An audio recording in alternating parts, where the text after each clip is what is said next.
نحمده ونصلي على رسوله الكريم اما بعد فاعوذ بالله من الشيطان الرجيم بسم الله الرحمن الرحيم رب اشرح لي صدري ويسر لي امري واحلل عقدة من لساني يفقهوا قولي ان الحمد لله نحمده ونستعينه ونستغفره ونعوذ بالله من شرور انفسنا ومن سيئات اعمالنا من يهده الله فلا مضل له ومن يضلله فلا هادي له واشهد ان لا اله الا الله واشهد ان محمدا عبده ورسوله يا ايها الذين امنوا اتقوا الله حق تقاته ولا تموتن الا وانتم مسلمون يا أيها الناس اتقوا ربكم الذي خلقكم من نفس واحدة وخلق منها زوجها وبث منهما رجالا كثيرا ونساء واتقوا الله الذي تساءلون به والأرحام إن الله كان عليكم رقيبا يا أيها الذين آمنوا اتقوا الله وقولوا قولا سديدا يصلح لكم أعمالكم ويغفر لكم ذنوبكم ومن يطع الله ورسوله فقد فاز فوزا عظيما. بے شک سب شکر اللہ کے لیے ہے، ہم اسی سے مدد چاہتے ہیں، اسی سے اپنے گناہوں کی معافی چاہتے ہیں. ہم اپنے نفس کی شرارتوں اور برائیوں کے مقابلے میں اپنے آپ کو اللہ کی پناہ میں دیتے ہیں. حقیقت یہ ہے کہ جس کو وہ سیدھا راستہ دکھائے اسے کوئی بھٹکا نہیں سکتا، اور جس کو وہ بھٹکا دے اس کو کوئی سیدھے راستے پر لا نہیں سکتا. اور میں گواہی دیتا ہوں کہ اللہ کے سوا کوئی معبود نہیں، اور یہ کہ محمد صلی اللہ علیہ وسلم اللہ کے بندے اور اس کے رسول ہیں. اے ایمان والو، ٹھیک ٹھیک اللہ کا تقوی اختیار کرو اور مرتے دم تک اس کی اطاعت اور وفاداری پر قائم رہو. اے لوگو، اپنے رب کے غضب سے ڈرو جس نے تمہیں ایک جان سے پیدا کیا اور اس سے اس کا جوڑا بنایا، اور ان دونوں سے بہت سے مرد اور عورتیں پھیلا دیں. اس پالنے والے اللہ کی ناراضگی سے بچتے رہو جس کا واسطہ دے کر تم ایک دوسرے سے اپنے حقوق مانگتے ہو، اور رشتہ داروں کے حقوق کا پاس اور لحاظ رکھو. یقین جانو خدا تمہاری نگرانی کر رہا ہے. اے ایمان والو، اللہ سے ڈرتے رہو اور جچی تلی مضبوط بات زبان سے نکالو تو اللہ تمہارے اعمال کی اصلاح فرما دے گا اور گناہوں پر معافی کا پردہ ڈال دے گا. اور جو لوگ اللہ اور اس کے رسول صلی اللہ علیہ وسلم کی فرما برداری کریں گے وہ عظیم کامیابی سے سرفراز ہوں گے. معزز خواتین، اس وقت میں نے آپ کے سامنے خطبہ نکاح کی عبارت پڑھی ہے. اس خطبے میں شادی سے متعلق، ازدواجی زندگی سے متعلق کچھ ہدایات ہمیں ملتی ہیں.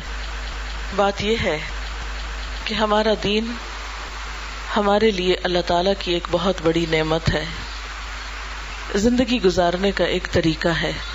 ہمیں پیدا بھی اللہ تعالیٰ نے کیا ہے اور ہماری رہنمائی کرنے والا بھی وہی ہے، اور اس سے بہتر رہنمائی اور کون کر سکتا ہے جس نے ہمیں بنایا ہو، جو صرف ہماری ظاہری حالت ہی نہیں ہمارے دل کی حالت سے بھی واقف ہو، ہماری زندگی کے ہر موڑ پر، ہر سٹیج پر ہماری ضروریات سے واقف ہو. ایک بچے کی حیثیت سے ہماری ضروریات کیا ہیں، ایک جوان کی حیثیت سے کیا ہیں، اور بڑھاپے میں کیا ہیں، اور پھر عورت اور مرد ہونے کے اعتبار سے دونوں کی مخصوص صلاحیتیں اور مخصوص ضروریات کیا ہیں. ان سب چیزوں کو اللہ تعالیٰ سے بڑھ کر کوئی بھی سمجھنے والا نہیں. اس لیے ہمارے بارے میں جو رہنمائی اس نے ہمیں دی ہے اس سے بہتر رہنمائی بھی کوئی نہیں ہو سکتی. انسان کو جب اللہ تعالیٰ نے پیدا کیا تو اسے جوڑے کی شکل میں بنایا، اور جیسا کہ اس خطبے کی دوسری آیت میں آتا ہے کہ ایک جان سے پیدا کیا، اسی سے اس کا جوڑا بنایا، اور ان دونوں سے بہت سے مرد اور عورتیں دنیا میں پھیلا دیے. انسان کو اللہ تعالیٰ چاہتا تو صرف مرد ہی کی شکل میں بنا دیتا، چاہتا تو صرف عورتیں ہی عورتیں دنیا میں بھیج دیتا. لیکن یہ اس رب کا کمال ہے کہ وہ روز اول سے انسانوں کے درمیان ایک بہترین تناسب خود رکھے ہوئے ہے.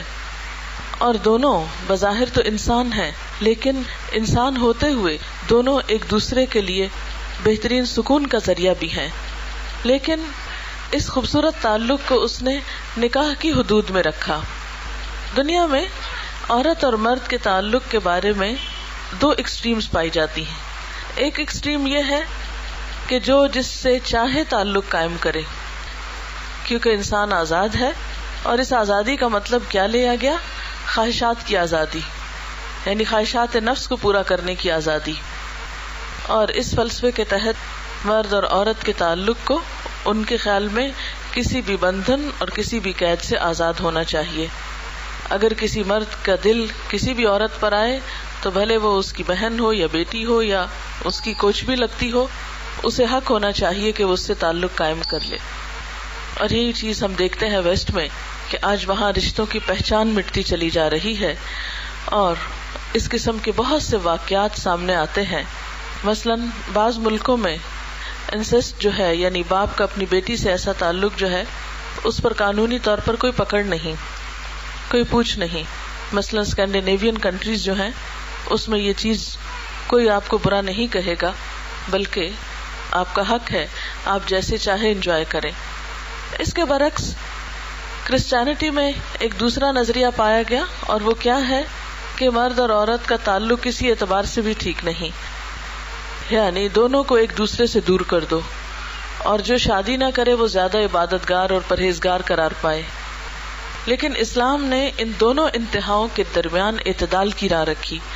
نہ تو مادر بدر آزادی دی، اور نہ ہی شادی نہ کرنے کو کوئی عبادت یا نیکی کا کام بتایا گیا، بلکہ شادی کرنے کو نبی صلی اللہ علیہ وسلم نے اپنی سنت قرار دیا. ایک حدیث میں آتا ہے، آپ صلی اللہ علیہ وسلم نے فرمایا، واللہ انی لاخشاکم للہ واتقاکم لہ لکنی اصوم وافطر واصلی وارقد واتزوج النساء فمن رغب عن سنتی فلیس منی. اللہ کی قسم، میں تم سب میں سب سے بڑھ کر اللہ سے ڈرتا ہوں. یعنی میرے دل میں عام انسانوں، تمام انسانوں سے بڑھ کر اللہ کا خوف ہے. لیکن یہ خوف شادی سے، کھانے پینے سے نہیں روکتا. یعنی اللہ کے خوف کا مطلب یہ نہیں کہ انسان دنیا کو چھوڑ دے، بلکہ اللہ کا خوف ہمیں یہ سکھاتا ہے کہ اس دنیا کو اللہ کی مرضی کے مطابق گزارا جائے، اس کی نعمتوں کا استعمال اسی کے پسندیدہ طریقے کے مطابق ہو، اس کی مرضی کے مطابق ہو. تو نبی صلی اللہ علیہ وسلم نے فرمایا کہ میں تم سب سے بڑھ کر اللہ سے ڈرتا ہوں اور اس کا تقویٰ کرتا ہوں. لیکن میں اصوم و افطر، روزہ رکھتا بھی ہوں اور نہیں بھی رکھتا. واصلی وارقد، اور میں نماز پڑھتا ہوں اور رات کو جاگتا بھی ہوں اور سوتا بھی ہوں، یعنی نماز کے لیے جاگتا بھی ہوں اور میں سوتا بھی ہوں. واتزوج النساء، اور میں عورتوں سے نکاح بھی کرتا ہوں. فمن رغب عن سنتی، تو جس نے میری سنت سے منہ موڑا، فلیس منی، اس کا مجھ سے کوئی تعلق نہیں.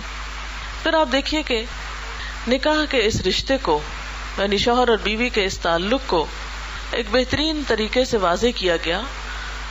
مغرب میں عام طور پر مرد اور عورت کو ایک دوسرے کے مقابل لا کھڑا کیا گیا ہے، دونوں کا مقابلہ شروع کرا دیا گیا ہے.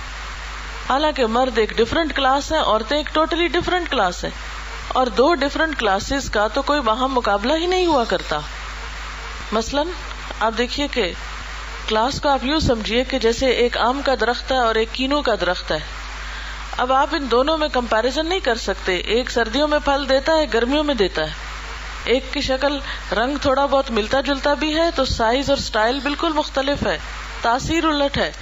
تو اس کا کوئی پوائنٹ ہی نہیں بنتا کہ آپ دو مختلف چیزوں کو اب باہم مقابلہ شروع کر دیں، اگرچہ دونوں کا نام پھل ہے.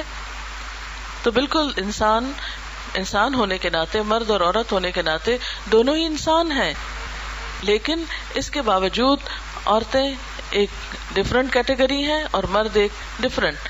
لیکن افسوس کہ مغرب نے کچھ عرصے سے دونوں کے درمیان مقابلہ شروع کر رکھا ہے، اور اس مقابلے میں عورت بیچاری کو یہ کہا گیا ہے کہ وہ مرد بن کے بلکہ مرد سے بھی آگے نکل کے دکھائے تو جب اس کی کوئی عزت ہوگی. اس کے لیے اس کو مردوں جیسے کپڑے پہنائے گئے، مردوں جیسے کام کرائے گئے اور مردوں کی دوڑ میں شریک کر دیا گیا، جس کا نتیجہ کیا ہوا؟ خاندانی نظام، گھریلو نظام تباہ ہو کے رہ گیا. عورت کو گھر رہنے میں، بچے پالنے میں، گھر کی دنیا کو سجانے بنانے میں کوئی چین ہی نہیں رہا، نہ ہی اس کو اس میں کوئی اپنی عزت نظر آئی. تو یہ بھی دراصل شیطان کا ایک وسوسہ تھا، کیونکہ مغرب میں جب انڈسٹریل ریولوشن آیا، صنعتی انقلاب آیا، تو ان کو اپنی فیکٹریاں چلانے کے لیے سستے لیبر کی ضرورت تھی. مردوں کی ویجز زیادہ ہوتی تھی، جبکہ اس کے مقابلے میں عورتیں بہت کم تنخواہ پر بھی کام کر دیتی تھی. تو اپنی مادی ضروریات پوری کرنے کے لیے انہوں نے عورت کو آزادی کا لالچ دے کے کہ تم کیا گھر میں بیٹھی رہتی ہو اور بچے ہی پالتی رہتی ہو اور تمہاری صلاحیتوں کو زنگ لگتا ہے. حالانکہ ماں ہونے کے حیثیت میں ایک عورت ایک معلم بھی ہوتی ہے، تو جو آئندہ نسل کی معلم ہے اس کی صلاحیتوں کو زنگ کہاں سے لگ سکتا ہے؟ اسے کوئی زنگ نہیں لگتا. لیکن اس کو الٹی سیدھی باتیں کر کے مردوں کے مقابل لا کے گھروں سے باہر نکالا گیا، اور عورتوں کو مکمل طور پر مرد بننے کی تعلیم دی گئی. اور ویسٹ میں تو آپ دیکھیں گے کہ دونوں کا لباس اور دونوں کا سٹائل پیچھے سے پتہ ہی نہیں چلے گا کہ کون جا رہا ہے، وہ کیا کر رہے ہیں. اس کے برعکس اسلام نے دونوں کو انسانیت کے درجے میں بہترین مقام دیا، عزت دی، احترام، سب کچھ. لیکن اس کے برعکس کیا کہا کہ دونوں کا دائرہ کار الگ الگ ہے. ایک کی بنیادی ذمہ داری گھر کے اندر کی دنیا ہے اور دوسرے کی بنیادی ذمہ داری باہر کی دنیا ہے. ہاں، یہ الگ بات ہے کہ اپنے وقت سے فارغ ہو کر دونوں ایک دوسرے کی کسی حد تک مدد کر سکتے ہیں، مشورہ دے سکتے ہیں. مثلا خاوند اگر گھر کے اندر آیا ہے تو بچے اگر رو رہے ہیں یا بیوی کو کسی کام میں مدد کی ضرورت ہے تو اس میں کوئی عیب کی بات نہیں ہے. نبی صلی اللہ علیہ وسلم ازواج مطہرات کے کچھ کاموں میں مدد کر دیا کرتے تھے. اسی طرح بعض اوقات عورت کو مجبوراً یا اپنی فراغت اور ذہانت یا کسی بھی طور پر اگر کوئی کام ایسا مل جاتا ہے جو باہر سے تعلق رکھتا ہے، مثلا کئی ایسی ضروریات ہوتی ہیں، تو اس میں منع نہیں کیا گیا. لیکن دونوں کے لیے اپنی اپنی دنیا رکھی گئی اور نہ کسی مرد کی مردانیت کو نقصان پہنچانے کی اجازت دی گئی اور نہ عورت کی نسوانیت کو. اسی لیے ہم دیکھتے ہیں کہ آپ صلی اللہ علیہ وسلم نے لعنت فرمائی ان مردوں پر جو عورتوں جیسے لباس پہنے اور عورت بننے کی کوشش کریں، اور ان عورتوں پر جو مردوں جیسے لباس پہنے یا مرد نظر آئے یا مردوں کی مشابہت اختیار کریں. ایسا کیوں ہے؟ کیونکہ ہر ایک کے اپنی اصل شکل میں ہی حسن ہے، اسی میں اس کی خوبصورتی ہے. جیسے وہ محاورہ مشہور ہے نا، کوا چلا ہنس کی چال، اپنی بھی بھول گیا.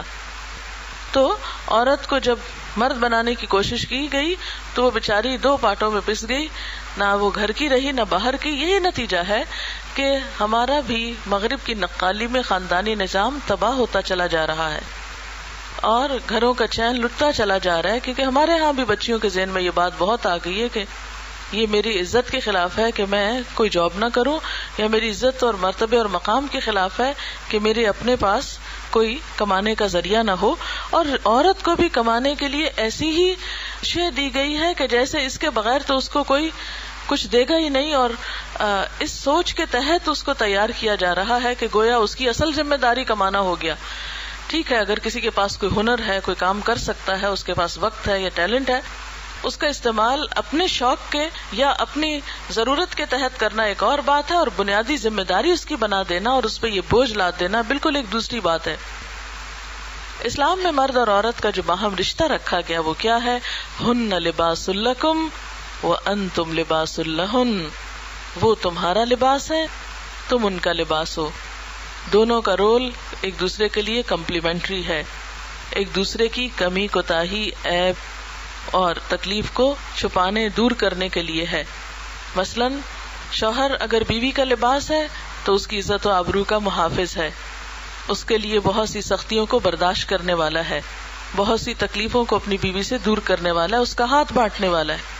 اسی طرح اگر بیوی جو ہے وہ شوہر کا لباس ہے تو وہ اس کے عیبوں پہ پردہ ڈالنے والی ہے اور اس کے لیے سکون کا باعث ہے. آپ دیکھیے کہ لباس جو ہوتا ہے وہ انسان کے لیے خوشی کا باعث ہوتا ہے، عزت کا اور وقار کا سبب ہوتا ہے، زیب و زینت کا سبب ہوتا ہے، کمفرٹ دیتا ہے. تو عورت اور مرد دونوں ایک دوسرے کی حفاظت کا ذریعہ ہے. شادی کا حکم نبی صلی اللہ علیہ وسلم نے جب دیا تو ساتھ ہی اس کی حکمت یہ بتائی کہ یہ انسان کی عزت و آبرو کی محافظ بھی ہے، انسان کی نگاہ کو محفوظ رکھتی ہے، بھٹکنے سے بچاتی ہے، اور اسی طرح عزت و عصمت انسان کی محفوظ رہتی ہے.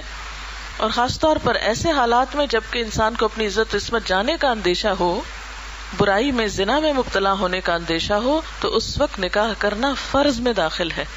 یعنی فرائض میں سے جیسے ایک نماز پڑھی جاتی ہے فرض کے درجے میں، تو اسی طرح شادی کرنا بھی فرض ہو جاتا ہے. اور اگر کوئی شخص نہ موقع پائے تو اس کے لیے کیا حکم ہے کہ پھر وہ روزے رکھ کر اپنے آپ کو نارمل رکھے، لیکن کسی بھی حال میں بے حیائی کی طرف، فحاشی کی طرف، زنا کی طرف جانے کی کوئی بھی گنجائش نہیں ہے. پھر اسی طرح ہم دیکھتے ہیں کہ شوہر اور بیوی جب ایک دوسرے کے لیے باعث سکون ہے تو جسمانی طور پر، روحانی طور پر اور خاندان کے ایک بونڈ میں جب دونوں مل کر بچوں کی تعلیم و تربیت کا، یعنی بچے ایک ایسا رشتہ ہوتے ہیں جو دونوں کے لیے برابر کا ہوتے ہیں، اور یہ دونوں کے درمیان ایک بہترین بونڈ بن جاتے ہیں، ایک بہترین رابطے کا ذریعہ بن جاتے ہیں، اور دونوں کو باہم جوڑے رکھتے ہیں. کیونکہ کوئی بھی تعلق ایسا نہیں ہوتا کہ جس کی وجہ سے آپ یوں کہیں کہ وہ ہمیشہ بہت ہی پیک پہ بہت خوشیوں کا ہوگا، اور کوئی بھی تعلق ایسا نہیں ہوتا کہ جو ہمیشہ ہی خراب رہے. انسانوں کے ساتھ بعض انسانوں کے درمیان باہم تعلقات زیادہ اچھے ہوتے ہیں اور کم خراب ہوتے ہیں، اور بعض لوگ زیادہ لڑتے ہیں اور کم اچھے رہتے ہیں.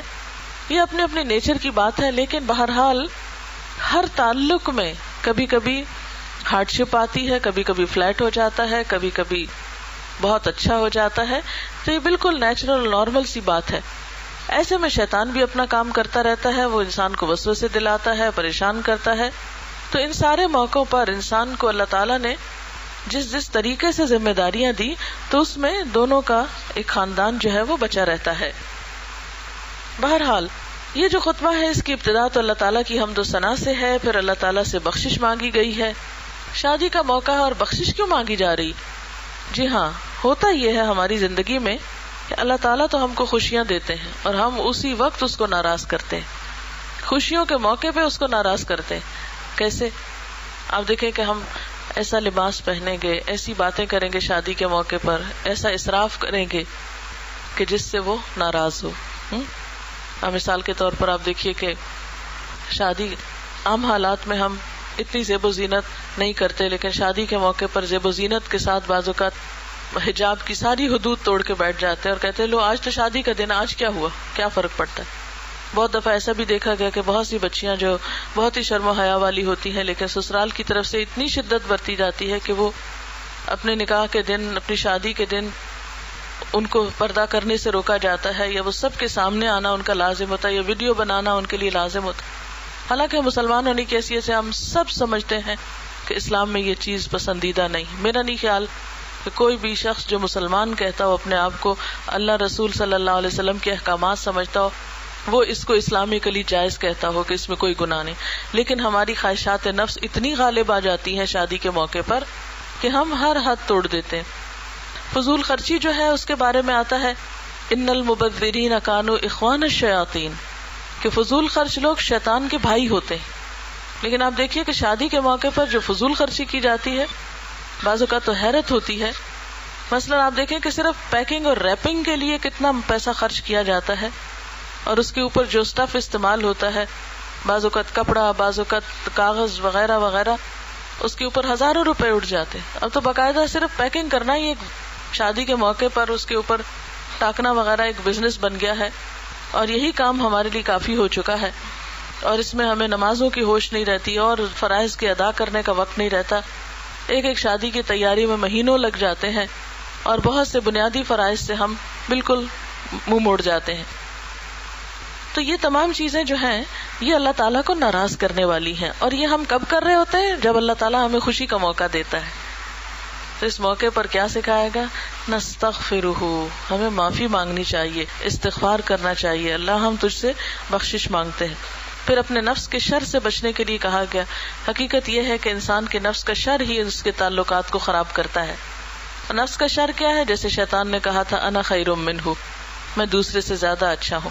شادی کے موقع پر تو کیا، شادی کے بعد بھی عموماً شوہر اور بیوی کے تعلقات میں خرابی اس لیے آ جاتی ہے کہ دونوں اپنے آپ کو بڑی چیز سمجھتے ہیں اور کوئی ایک بھی جھکنے کو تیار نہیں ہوتا، کوئی معافی مانگنے کو تیار نہیں، کوئی اپنی غلطی کے اعتراف کو تیار نہیں، کوئی دوسرے کو رعایت دینے پہ تیار نہیں. ایسے میں جو کھچاؤ ہے اور ایک دوسرے کے ساتھ ٹگ آف وار ہے، اس میں عموماً گھر جو ہے وہ ٹوٹ جاتے ہیں، یا بہت بدمزگیاں اور بہت پریشانیاں اور چھوٹی چھوٹی بات پہ ناراضگیاں کہ مجھے یوں کیوں کہہ دیا گیا، مجھے یہ کیوں نہیں کھانے دیا گیا، مجھے وہاں کیوں نہیں جانے دیا گیا. چھوٹی چھوٹی چیزوں سے ناراض ہو کر ہم عام طور پر گھروں کے بڑے سکون اور حفاظت اور تحفظ کو ختم کر لیتے ہیں. تو اس لیے اللہ میں اپنے نفس کے شر سے پناہ چاہتی ہوں. پھر برے اعمال کے شر سے. اب دیکھیے کہ یہ نہیں ہو سکتا آپ گندم کا بیج ڈالیں اور اس میں سے چنے نکلے، جو ڈالیں گے وہی نکلے گا نا. جب ہم غلط کام کریں گے تو اس پر ثواب کیسے مل سکتا ہے، اس پر جنت کیسے مل سکتی؟ جب ہم کسی کا دل توڑیں گے، جب ہم کسی کو تانا دیں گے، جب ہم کسی کو برا بھلا کہیں گے، تو یہ کیسے ہو سکتا ہے کہ دوسرا ہمارے ساتھ اچھا کرے؟ لیکن انسان ہے نا، بھول جاتے ہیں بعض اوقات، نہیں چاہتے، اپنے سے عہد کرتے نہیں اب میں نہیں غصہ کروں گی، اب میں یہ بات نہیں کروں گی، اب میں یوں نہیں بولوں گی، اب میں یہ غلطی دوبارہ نہیں کروں گی. لیکن ہوتا کیا، پھر بھول جاتے ہیں، شیطان پھر ہم کو بلوا دیتا، وہی لا کھڑا کرتا ہے. تو ایسے میں علاج کیا ہے کہ انسان اپنے قصور کی پہچان کرے، اس کی معافی مانگ لے، کیونکہ معافی مانگنے سے انسان کی عزت بڑھتی ہے. جیسے کہ ایک حدیث میں آتا ہے من تواضع للہ رفعہ اللہ، جس نے اللہ کے لیے تواضع اختیار کی اللہ اس کو بلندی عطا کرتا ہے. کہ انسان جھگڑا ختم کرنے کے لیے، جیسے کہتا ہے نا کہ کوئی شخص اگر جھگڑا ختم کرنے کے لیے اپنا حق چھوڑ دے تو اللہ تعالیٰ جنت کے وسط میں اس کے لیے گھر بنائیں گے. یعنی ایک شخص حق ہے اس کا، لیکن وہ صرف اس لیے چھوڑ رہا ہے کہ جھگڑا ختم ہو جائے یہاں پر، تو دنیا میں اس نے واقعی اپنا نقصان کیا، لیکن نقصان نہیں کیا، اس نے ایک بہترین سودا کیا اپنے رب کے ساتھ، اور وہاں جا کر اس کو اس کا بدلہ مل جائے گا. پھر اس کے بعد ہم دیکھتے ہیں کہ 3 آیتیں اور 4 دفعہ تقویٰ کا حکم ہے. حیرت ہوتی ہے نا کہ ہم سمجھتے ہیں کہ شادی کی خوشیوں کا انحصار اچھے کپڑوں پہ ہے، بہترین زیور پر ہے، بہت اچھے گھر پر ہے، لڑکی کی اچھی جاب پر ہے، لیکن نہیں، شادی کی خوشیوں کا انحصار تقویٰ پر ہے. اور تقویٰ کیا ہوتا ہے؟ اللہ کا ڈر.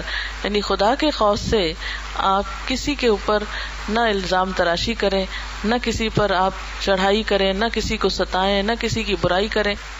کیونکہ جس دل میں خدا کا خوف ہوتا ہے وہ دوسرے کے اوپر کوئی جھوٹا الزام لگا نہیں سکتا. اور بہت سے آپ دیکھیں کہ شادی کے بعد جو جھگڑے ہوتے ہیں اس میں عام طور پہ جھوٹے الزام بہت شامل ہو جاتے ہیں. مثلا لڑکی لڑکے کی نہیں بنی تو لڑکی عام طور پہ الزام لگا دیتی کہ لڑکے میں تو کوئی قابلیت ہی نہیں ہے اور یہ تو ایسے ہی میرے ساتھ دھوکا ہو گیا. بعض اوقات بعد میں حقیقت کھل بھی جاتی ہے. پھر اسی طرح لڑکی کے اوپر مثلا ساس بہو کے جھگڑے میں آپ نے دیکھا ہوگا کہ بعض اوقات ایک دوسرے پر جھوٹے الزام لگا دیے جاتے ہیں اپنی سائڈ کو مضبوط کرنے کے لیے. جس کے دل میں خدا کا خوف ہو وہ نہیں جھوٹ بول سکتا. اس کو تو جھوٹ اپنے لیے ایک آگ کا انگارہ نظر آتا ہے، وہ کبھی نہیں اس کو ہاتھ میں لے سکتا. اس لیے ہم سب کو اس بات کا خیال کرنا چاہیے کہ وہ کون سی چیزیں ہیں کہ جس کے ساتھ ہمارے دل کے اندر خدا کا خوف آ سکتا ہے. خدا کا خوف جو ہے وہ دلوں کی نرمی کے نتیجے میں ہوتا ہے کہ جس انسان کا دل نرم ہوتا ہے، جب اس دل پر اللہ کی بات اثر کرتی ہے، اللہ تعالیٰ کی بات وہ سنتا ہے تو وہ جذب کرتا ہے اور انسان کا دل نرم ہو کر اللہ کی طرف رجوع کرتا ہے، مائل ہوتا ہے. تقویٰ جو ہے اصل میں دل کی کیفیت کا نام ہے، اور دل کو بھی ایک ماحول چاہیے ہوتا ہے اچھا بننے کے لیے. آپ نے دیکھا ہوگا کچھ لوگوں سے مل کر آپ کا دل بہت خوش ہو جاتا ہے، کچھ لوگوں سے مل کر آپ کا ایمان بہت بڑھ جاتا ہے، کچھ لوگوں کے پاس بیٹھ کے آپ کا دل بے چین ہو اٹھتا ہے، کچھ لوگوں کے پاس بیٹھ کے آپ بیزار ہوتے ہیں، بوریت ہوتی، کہتے ہیں کب جان چھوٹے گی. تو یہ دل کی کیفیات کس سے بدلتی ہیں؟ کمپنی سے بدلتی ہیں نا. اگر کمپنی اچھی ہوگی تو اس سے دل کی کیفیت بھی بدلے گی. تو تقویٰ کے لیے، تقویٰ دل کی کیفیت کا نام ہے. اور تقویٰ جو ہے وہ آتا بھی کس طرح ہے؟ جب انسان کو اچھا ماحول اور اچھی کمپنی ملتی ہے، اللہ کی بات سنتا ہے، اچھے دوستوں میں بیٹھتا ہے، اچھے سنسیئر لوگوں میں بیٹھتا ہے، تو انسان کی دل کی حالت بھی بدلتی ہے. اور جب دل کی حالت بدلتی ہے، اخلاق اچھا ہوتا ہے اور انسان کے لیے درد مند ہوتا ہے. جیسے کہتے ہیں نا درد دل کے واسطے پیدا کیا انسان کو، ورنہ طاعت کے لیے کچھ کم نہ تھے کرو بیاں. تو دوسری مخلوق بہت تھی اللہ کی فرما برداری اور عبادت کرنے والی، لیکن اللہ نے انسان کو انسان کے لیے، انسان کی ہمدردی کے لیے پیدا کیا ہے، ایک دوسرے کا خیال رکھنے کے لیے.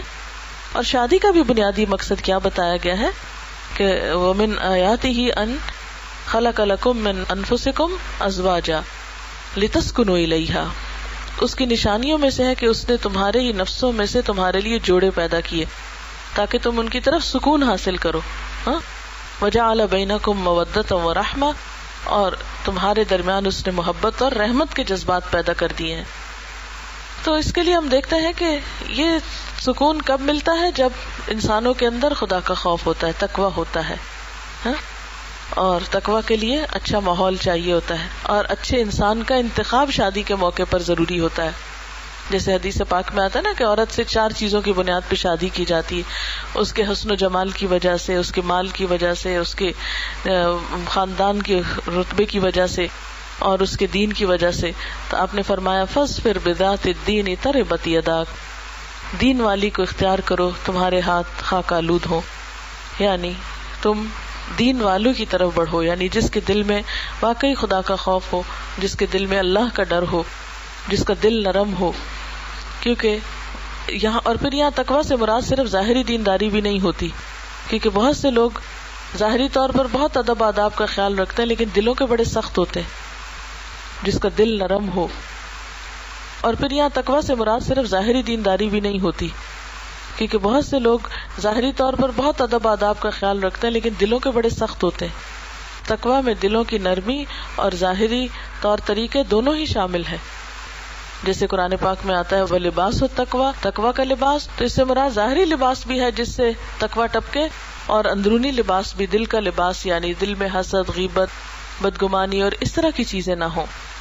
بہرحال ان آیات میں جب تقویٰ کا حکم ہے تو پھر آخر میں یہ فرمایا کہ جو اللہ اور اس کے رسول صلی اللہ علیہ وسلم کی اطاعت کرے گا وہ عظیم الشان کامیابی پائے گا. اب اطاعت میں کیا چیزیں شامل ہیں، یعنی کیا کرنا چاہیے شادی کے بعد؟ شوہر کو اپنے فرائض پورے کرنے چاہیے، بیوی کو اپنے فرائض پورے کرنے چاہیے. شوہر کے فرائض میں کیا ہے؟ اللہ تعالیٰ فرماتے ہیں وَعَاشِرُوهُنَّ بِالْمَعْرُوفِ، بیویوں کے ساتھ اچھے طریقے سے زندگی بسر کرو. عاشرو، معاشرہ اسی سے بنتا ہے، یعنی ایک گھر سے، خاندان سے معاشرہ بنتا ہے. بہت سے گھر جب مل جاتے ہیں تو ان کے ساتھ اچھا سلوک کرو. یعنی مردوں کو پہلے نمبر پر حکم دیا گیا کہ وہ بیوی کی دلجوئی کریں، اس کے ساتھ ایسا سلوک کریں کہ جو اس کے شایان شان ہو. نبی صلی اللہ علیہ وسلم نے فرمایا لوگوں سنو، عورتوں کے ساتھ اچھے سلوک سے پیش آؤ، کیونکہ وہ تمہارے پاس قیدیوں کی طرح ہیں. تمہیں ان کے ساتھ سختی کا کوئی برتاؤ کرنے کا حق نہیں، الا یہ کہ ان کی طرف سے کوئی کھلی ہوئی نافرمانی سامنے آئے. اور پھر آپ نے یہ بھی فرمایا ایک موقع پر کہ دیکھو سنو، تمہارے کچھ حقوق تمہاری بیویوں پر ہیں اور تمہاری بیویوں کے کچھ حقوق تم پر ہیں. ان پر تمہارا حق یہ ہے کہ وہ تمہارے بستروں کو ان لوگوں سے نہ روندوائیں جن کو تم ناپسند کرتے ہو، اور تمہارے گھروں میں ایسے لوگوں کو نہ آنے دے جن کا آنا تمہیں پسند نہ ہو. اور سنو، ان کا تم پر یہ حق ہے کہ تم انہیں اچھا کھلاؤ اور اچھا پہناؤ. یعنی خاص طور پر بیوی کے کھانے اور پہننے، یعنی جو اس کی بنیادی ضروریات ہیں ان کو پورا کرنے کی طرف توجہ دلائی گئی. پھر اسی طرح ایک اور حکم یہ ہے کہ بیوی سے اچھا گمان رکھا جائے. آپ دیکھیں کہ گمان ہی تعلق کی بنیاد ہوتی. آپ جس کے بارے میں جیسا گمان رکھیں گے اس کے ساتھ آپ کا معاملہ ویسا ہی ہو جائے گا. مثلاً اگر آپ کے دل میں یہ گمان ہو نا کہ دوسرا آپ کو چاہتا ہے تو آپ خود بخود اس کو چاہنے لگیں گے. لیکن اگر آپ کے دل میں بدگمانی یہ ہو کہ نہیں، دوسرے کے دل میں میرے لیے کوئی جگہ نہیں ہے، تو آپ بھی ویسا ہی برتاؤ کریں گے. آپ نے یہ بھی دیکھا ہوگا کچھ لوگوں کو دیکھتے ہی آپ خوش ہو جاتے ہیں، آپ کا دل کھل اٹھتا ہے. اور ایسا کیوں ہوتا ہے؟ کیونکہ آپ کا گمان ان کے لیے اچھا ہوتا ہے. کچھ لوگوں کو دیکھ کے آپ پریشان ہو جاتے ہیں، کیوں؟ اس لیے کہ آپ کے دل میں ان کے لیے جگہ نہیں ہوتی. اسی طرح یہ ہے کہ اگر شوہر کو بیوی کی کوئی بات اچھی نہ لگے تو بھی اسے اچھا گمان رکھ کے اچھی طرح معاملہ کرنے کا حکم ہے. ارشاد باری تعالیٰ ہے فَإِن كَرِهْتُمُوهُنَّ، اگر تم ان کو ناپسند کرتے ہو، فَعَسَىٰ أَن تَكْرَهُوا شَيْئًا، ہو سکتا ہے ایک چیز کو تم ناپسند کرو، وَيَجْعَلَ اللَّهُ فِيهِ خَيْرًا كَثِيرًا، اور اللہ اسی میں بہت بڑی بھلائی رکھتے. یعنی ایک شخص تم کو پسند نہ ہو لیکن تم اپنے دل پہ جبر کر کے اسے قبول کرو، تو ہو سکتا ہے کسی وقت وہی تمہارے لیے بہت اچھا ثابت ہو جائے. یعنی ایک بیوی ہو سکتا ہے شروع میں اس کی کوئی عادت تم کو اچھی نہ لگتی ہو، کیونکہ بچیاں ہیں، ایک دم شادی ہو جاتی ہے، نہ کھانا بعض اوقات پکانا آتا ہے، نہ گھر داری، نہ کسی کے دل جوئی کرنا، وہ اتنے بوجھ کبھی اٹھائے ہی نہیں ہوتے، ہر شخص لاٹ دے رہا ہوتا ہے، اب یہاں آ کے ہر ایک کو خود دینا پڑتا ہے، تو اب وہ بعض اوقات بڑی غلطیاں ہو جاتی ہیں شروع میں، عام طور پہ ایڈجسٹمنٹ شروع میں بہت مشکل ہوتی، اور ان کرائسس سے 90% لوگ گزرتے ہیں، تو پھر بعد میں جا کر اسٹیبلٹی آتی ہے تعلقات میں۔ تو اب یہ کہ شوہر کو کیا حکم ہے کہ دیکھتے ہی شروع میں کسی ایک آدھ عادت کی وجہ سے اٹھا مت پھینکو، بلکہ ہو سکتا ہے اسی میں تمہارے لیے بڑی بھلائی ہو، لیٹر آن صبر کرو اور صبر کے ساتھ وقت کو گزارو۔ اسی طرح ہو سکتا ہے اگر شکل پسند نہیں تو تمہیں کوئی اور عادت بہت اچھی مل جائے، اس سے اولاد اچھی ملے، تمہاری عزت کرے، تمہارے ماں باپ کی خاندان کو جوڑ کے رکھے، معلوم نہیں کیا نسلوں میں تمہاری اس عورت کی وجہ سے بھلائی جائے۔ اس لیے ایک آدھ بات پہ ناگواری، کیونکہ کوئی انسان فرشتہ تو ہے نہیں نا، یہ تو نہیں ہو سکتا کہ کوئی بھی شخص جو ہے وہ بالکل فرشتوں کی طرح آپ کے پاس آئے، اس میں کوئی غلطی نہ ہو۔ ہم سب انسان ہیں، ہم سب کمزور ہیں، ہم سب سے غلطیاں ہوتی ہیں، ہم سب سے کوتاہیاں ہوتی ہیں، ہمارے ساتھ نفس بھی ہے، ہمارے ساتھ شیطان بھی ہے، ہمارا ماحول بھی ہے، ہم بھولنے والے بھی ہیں، بہت سی کمزوریاں ہیں ہم سب میں۔ اس لیے کسی سے بھی پرفیکشن کی توقع نہیں رکھنی چاہیے، کبھی یہ نہیں سوچنا چاہیے کہ یہ شخص تو بہت، یعنی ایسی ایکسپیکٹیشنز نہیں رکھنی چاہیے۔ ہمارے یہاں مشکل یہ ہے کہ شادی کے بعد ہم ایک عجیب خوابوں کی دنیا میں رہتے ہیں اور ایک خوابوں کی دنیا میں قدم رکھتے ہیں، اور جو پریکٹیکل لائف ہے اس کو بھول جاتے ہیں کہ اس میں تو ذمہ داریاں بھی نبھانی ہے۔ لڑکیوں کے ذہن میں شادی کا تصور کیا آتا ہے؟ اچھے کپڑے، اچھی جیولری، اور ماں باپ کے گھر سے پابندیوں کی آزادی، اور جائیں گے شوہر کے ساتھ، گھومے پھریں گے، اور وہاں پر جا کے پتہ چلتا ہے کہ بہت سے بوجھ بھی اٹھانے ہیں اور ایک کے بعد ایک بوجھ اٹھانا ہے۔ تو ایسے میں انسان پھر بعض اوقات مینٹلی پریپیئرڈ نہیں ہوتا، مشکلات ہوتی ہیں۔ تو ان میں شوہر کو سمجھایا گیا کہ وہ صبر و ضبط اور برداشت اور تحمل سے کام لے اور معاف کرتا چلا جائے۔ ایک آیت میں آتا ہے قرآن پاک کی، یا ایھا الذین آمنوا ان من ازواجکم واولادکم عدوا لکم فاحذروہم وان تعفوا وتصفحوا وتغفروا فان اللہ غفور رحیم۔ اے لوگو جو ایمان لائے ہو، تمہاری بیویاں اور تمہارے بچوں میں سے بعض تمہارے دشمن ہو سکتے ہیں، ان سے محتاط رہو، لیکن اگر تم معاف کر دو، درگزر کرو، چشم پوشی سے کام لو تو اللہ بھی غفور الرحیم ہے۔ تو اس سے کیا پتہ چلتا ہے کہ 3 لفظ ہیں قرآن پاک میں معاف کرنے کے لیے، تینوں ایک جگہ کٹے ہیں۔ اتنا معاف کرو، یعنی بار بار معاف کرتے چلے جاؤ، روز کوئی نہ کوئی بات ہوگی جو ناگوار ہوگی، روز معاف کرنا ہوگا، تب گاڑی چلے گی۔ لیکن ہم دلوں میں باتیں رکھ لیتے ہیں۔ معاف کرنے کا مطلب، عفو کا مطلب ہوتا ہے مٹا دینا، صفح کا مطلب بھی یہی ہوتا ہے، یعنی اس طرح معاف کرو کہ بات بھی بالکل صاف دل ہو کے دوبارہ۔ ورنہ بہت سے لوگوں کی یہ عادت ہوتی ہے شادی کے بعد چھوٹی موٹی بات پہ کوئی ناراضگی، مثلا شادی کے پہلے ہی دن کوئی بات پسند نہیں آئی، 10 سال 20 سال شادی کو گزر جائے، وہ تانے ضرور ملیں گے، وہ جو پہلے دن ہوا تھا نا، وہ نہیں ذہن سے نکلے گا۔ وہ ولیمے کے دن مجھے تو کھانا ہی نہیں کسی نے پوچھا تھا، اور میرے کمرے میں تو اتنی گرمی تھی، اور فلاں نے تو یہ کیا تھا، اور فلاں جو آ کے مجھے یہ سنا گیا تھا، وغیرہ وغیرہ۔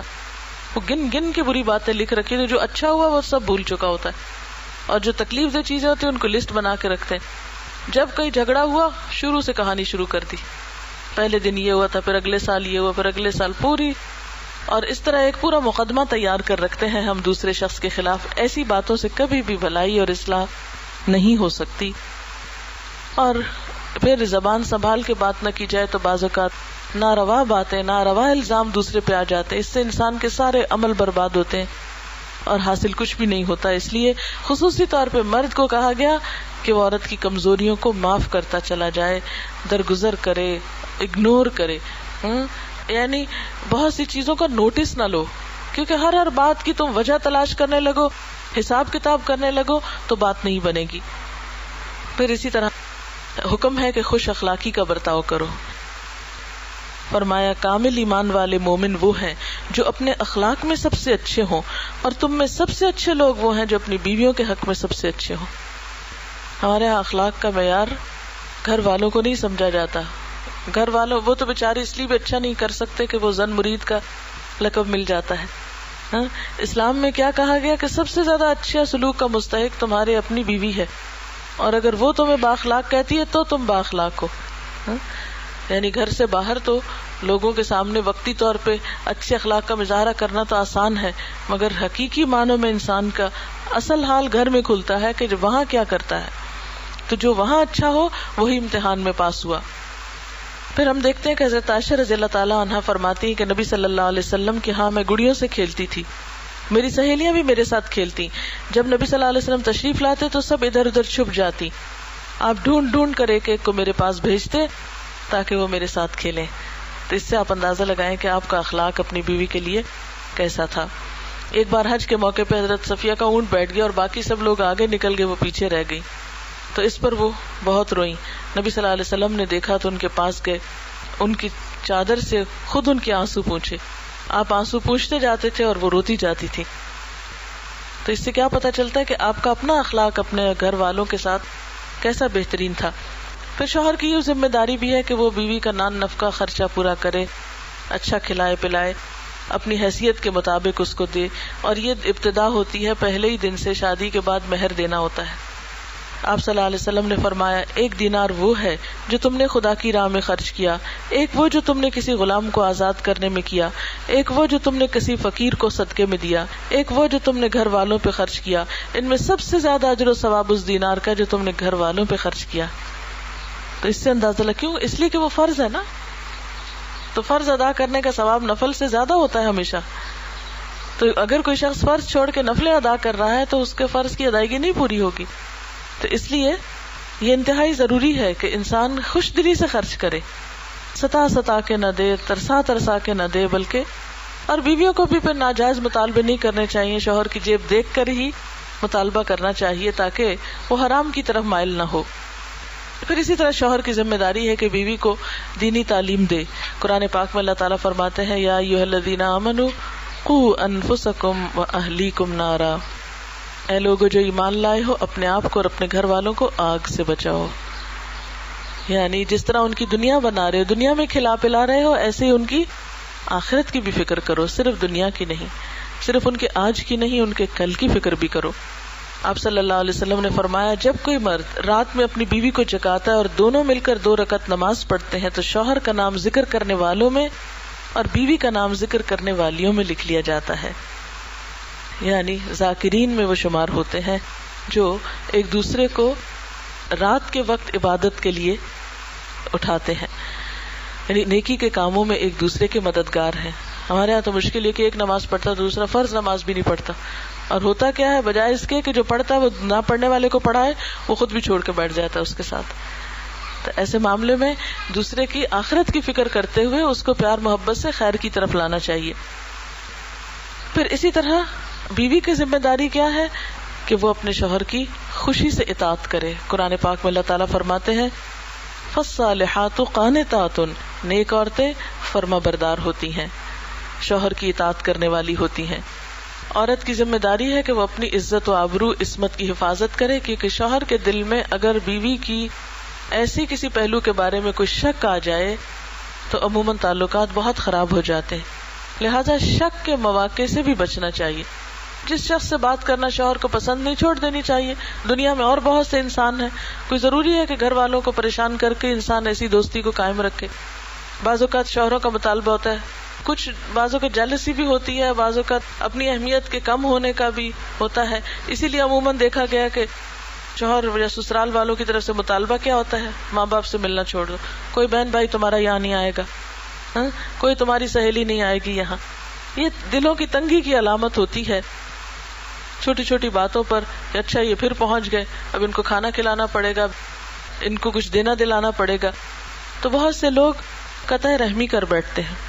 ایسے میں عورت کو بہت محتاط ہونا چاہیے، اور بہتر یہی ہے کہ اپنے ماں باپ کے ساتھ تعلق تو رہے باقی، لیکن ایسا نہ رہے کہ جس کی وجہ سے شوہر کسی بدگمانی کا شکار ہو جائے کہ شاید یہ گھر کا مال اٹھا کے دے رہی ہے، یا اور اسی طرح. کیونکہ قدرتی بات ہوتی ہے کہ ماں باپ کی محبت ہوتی ہے، انسان جب کوئی اس کو خیر ملتی ہے وہ چاہتا ہے فوراً میرے ماں باپ تک بھی یہ پہنچے.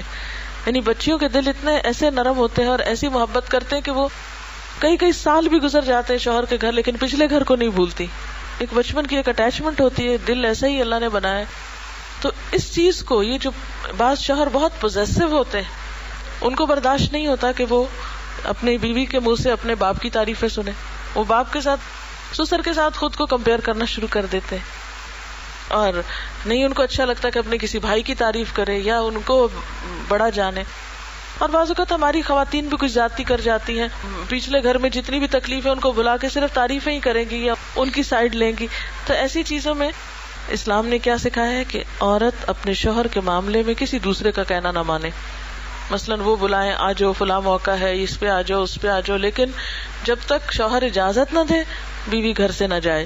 اور آپ صلی اللہ علیہ وسلم نے کیا فرمایا، خدا پر ایمان رکھنے والی عورت کے لیے جائز نہیں کہ شوہر کے گھر میں کسی ایسے کو آنے دے جس کا آنا شوہر کو پسند نہیں، اور گھر سے ایسی صورت میں نکلے کہ نکلنا شوہر کو پسند نہیں. عورت شوہر کے معاملے میں کسی اور کی بات نہ مانے. اسی طرح آپ نے فرمایا جو عورت 5 وقت کی نماز پڑھے، اپنی آبرو کی حفاظت کرے، اپنے شوہر کی فرما بردار رہے تو جنت کے جس دروازے سے چاہے داخل ہو جائے. اسی طرح یہ کہ اپنے عادات اطوار سے اپنی خدمت سے شوہر کو خوش کرنے کی کوشش کرنی چاہیے. نبی صلی اللہ علیہ وسلم نے فرمایا جس عورت نے اس حال میں انتقال کیا کہ اس کا شوہر اس سے راضی اور خوش تھا تو وہ جنت میں داخل ہوگی. پھر اسی طرح شوہر سے محبت کا اظہار کرنا چاہیے، اس کی شکر گزاری کرنی چاہیے، اس لیے کہ ازواج مطہرات جو تھیں ان کے طرز عمل سے یہی ملتا ہے. حضرت صفیہ کو حضور صلی اللہ علیہ وسلم سے بے حد محبت تھی. آپ کو معلوم ہے نا حضرت صفیہ کون تھی؟ صفیہ بنت حیی بن اخطب خیبر کے سردار کی بیٹی تھی. مسلمان ہوئی اور ویسے تو غلام بن کے آئی تھی، لیکن آپ نے ان کو آزاد کر کے ان سے نکاح کیا. اور یہود کی تو حضور صلی اللہ علیہ وسلم سے عداوت اور دشمنی آپ سب کو معلوم ہے، لیکن ان کے دل میں اللہ نے آپ کی بڑی قدر ڈالی تھی. یہ اپنی کتاب کی بھی عالم تھی. تو حضور کا جب بیمار ہوئے تو کہنے لگی کاش آپ کی بجائے میں بیمار ہوتی. تو دوسروں نے بڑی حیرت سے دیکھا. آپ نے فرمایا نہیں یہ سچ کہہ رہی ہیں، یعنی دکھاوا نہیں کر رہی. تو بعض اوقات محبت کا اظہار لفظوں سے بھی کرنا چاہیے، رویے سے بھی کرنا چاہیے، کیونکہ ہر شخص کو ری ایشورنس کی ضرورت ہوتی ہے. ہم سمجھتے ہیں کہ بس ایک دفعہ کہہ دیا تو کافی ہے. نہیں، اچھے بول بار بار لوگ سننا چاہتے ہیں، اور سب سے زیادہ شوہر اور گھر والے اس کے مستحق ہوتے ہیں کہ ان کے ساتھ اچھے بول بولے جائیں. پھر اسی طرح شوہر کی ناشکری نہیں کرنی چاہیے. بعض خواتین جو ہیں وہ کچھ بھی شوہر کر دے تو راضی نہیں ہوتی. حضرت اسماء کہتی ہیں کہ ایک بار نبی صلی اللہ علیہ وسلم میرے پاس سے گزرے، میں اپنی پڑوسن سہیلیوں کے ساتھ تھی. آپ نے ہمیں سلام کیا اور ارشاد فرمایا تم پر جن کا احسان ہے ان کی ناشکری سے بچو. تم میں سے ایک دنوں تک اپنے ماں باپ کے گھر بن بیاہی بیٹھی رہتی ہے، پھر اللہ تعالیٰ اس کو شوہر دیتا ہے، بچے دیتا ہے. پھر اگر کسی بات پر شوہر سے خفا اٹھتی ہے تو کہتی ہے میں نے اس گھر میں کبھی کوئی خوشی نہیں دیکھی. تو یہ جو جملہ ہے کہ میں نے کبھی کوئی خوشی نہیں دیکھی، یہ ناشکری کا جملہ ہے. اس سے پرہیز کرنا چاہیے. آپ صلی اللہ علیہ وسلم نے فرمایا اللہ تعالیٰ قیامت کے روز اس عورت کی طرف نظر اٹھا کے نہ دیکھے گا جو شوہر کی ناشکری ہوگی. حالانکہ عورت کبھی بھی شوہر سے بے نیاز نہیں ہو سکتی. یعنی شوہر اگر گھر میں نہ ہو تو کیسی اداسی ہوتی، اور گھر میں ہو تو لڑ لڑ کے اپنی زندگی کو حرام نہیں کرنا چاہیے. چھوٹی چھوٹی چیزوں کو اگنور کر دینا چاہیے. اپنے آپ کو کسی تعمیری کام میں مصروف رکھنا چاہیے. کہ صحابیات کا بھی ایسا ہی پتہ چلتا ہے. پھر یہ کہ گھر بار کی حفاظت، صفائی ستھرائی، کیونکہ بعض عورتوں کا خیال ہے کہ نہیں عورت پہ کوئی ذمہ داری نہیں کہ گھر کو لک آفٹر کرے، یہ بھی شوہر ہی کرے. تو بات یہ نہیں ہے. آپ صلی اللہ علیہ وسلم نے فرمایا قریش کی عورتیں کتنی اچھی عورتیں ہیں، بچوں پہ بہت مہربان ہیں اور شوہر کے گھر بار کی انتہائی حفاظت کرنے والی ہوتی. تو اس سے کیا پتہ چلتا ہے کہ گھر کے کام کاج اور بچوں کی لک آفٹر کرنا جو ہے یہ عورت کی خوبیوں میں سے ہے، اس کے احسانات میں سے ہے. آپ صلی اللہ علیہ وسلم نے ایک اچھی عورت کی خوبی کیا بتائی؟ مومن کے لیے خوف خدا کے بعد سب سے زیادہ مفید اور باعث خیر نعمت نیک بیوی ہے. جب وہ کسی کام سے کہے خوشی سے کر دے، جب اس پہ نگاہ ڈالے تو اس کو خوش کر دے، جب اس کے بھروسے پہ قسم کھا بیٹھے تو اس کی قسم پوری کر دے، اور جب وہ کہیں چلا جائے تو اس کے پیچھے اپنی عزت و آبرو کی حفاظت کرے، اور شوہر کے مال اور اسباب میں شوہر کی وفادار رہے، یعنی اس کی نگرانی کرتی رہے. اسی طرح آخری بات یہ ہے کہ صفائی ستھرائی، سلیقہ، زیب و زینت، اس کا اہتمام شوہر کے لیے کرنا چاہیے. لیکن افسوس کہ ہماری ویلیوز اتنی بدل گئی کہ آج خواتین باہر جب بازار جاتی ہیں دوسرے مردوں کے سامنے خوب سج بن کر چلی جائیں گی. جب شوہر کے گھر آنے کا وقت ہوتا ہے تو اس وقت جیسے بھی حال میں ہو پرواہ نہیں ہوتی. تو اس سے شیطان کو اپنا کام کرنے کا بہت موقع مل جاتا ہے. ایک تو اللہ تعالیٰ کی ناراضگی ہوتی ہے اللہ کی حدود توڑ کر، اور دوسرا یہ کہ گھر میں انسان کے وہ خوشی نہیں ہوتی. اس لیے ایک عورت اگر شوہر کی خوشی کے لیے کپڑے اچھے پہنتی ہے یا میک اپ کرتی ہے یا اچھے لباس میں آتی ہے تو یہ سب بھی اس کے لیے عبادت بن جاتا ہے. اللہ تعالی ہمیں بہترین عمل کی توفیق عطا فرمائے. دعا کر لیتے ہیں. سبحان اللہ والحمد للہ ولا الہ الا اللہ واللہ اکبر ولا حول ولا قوة الا باللہ العلی العظیم. اللہم صلی علی محمد وعلی آل محمد كما صليت على إبراهيم وعلى آل إبراهيم إنك حميد مجيد. اللهم بارك على محمد وعلى آل محمد كما باركت على إبراهيم وعلى آل إبراهيم إنك حميد مجيد. ربنا آتنا في الدنيا حسنة وفي الآخرة حسنة وقنا عذاب النار.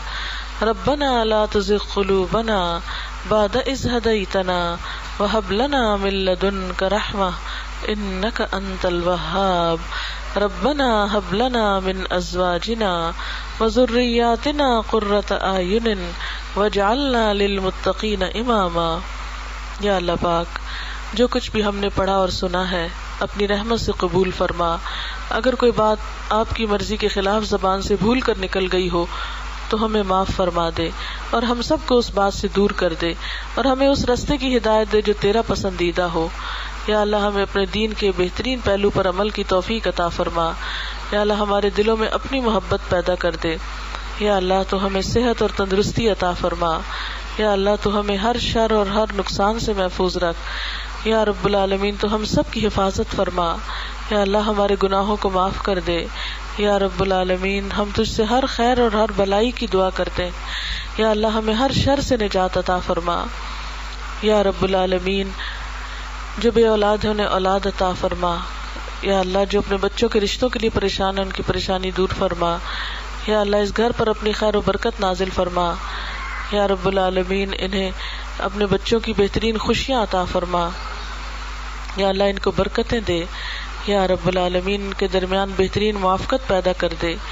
یا اللہ تو ان کو دنیا اور آخرت کی بھلائیاں نصیب فرما.